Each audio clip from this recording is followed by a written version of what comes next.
Hi అండి, welcome to our channel. ఇక్కడ ఎంతో టేస్టీగా ఉండే ఉర్లగడ్డ పల్లెం అయితే తయారు చేశాను. చాలా టేస్టీగా ఉంటుంది. దానికోసం అయితే మొదటిగా బాగా పీల్ అవుట్ చేసుకున్న ఉర్లగడ్డలను కట్ చేసి ప్రెషర్ కుక్కర్లో అయితే వేసేసుకున్న. కొద్దిగా ఉప్పు వేసి వాటర్ వేసి 3 విజిల్ వచ్చేంత వరకు వేపించుకున్న. 3 విజిల్ ఇలా ఉడికింది మొత్తానికి. తర్వాత ఒక పెనం తీసుకొని ఆయిల్ వేసుకొని దాంట్లో కొద్ది ఎక్కువగా పచ్చనిపప్పు ఉద్దిపప్పు వేసి బాగా ఫ్రై చేసుకోవాలా. తర్వాత పచ్చిమిరపకాయలు ఒక 5 పెద్ద సైజు ఆనియన్స్ ఒక 2 వేసుకొని బాగా ఫ్రై చేసుకోవాలా.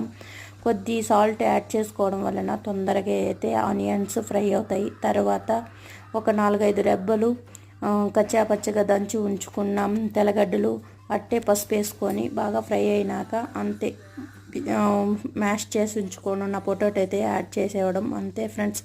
చాలా టేస్టీగా ఉంటుంది. ట్రై చేయండి, లైక్ చేయండి, సబ్స్క్రైబ్ చేయండి.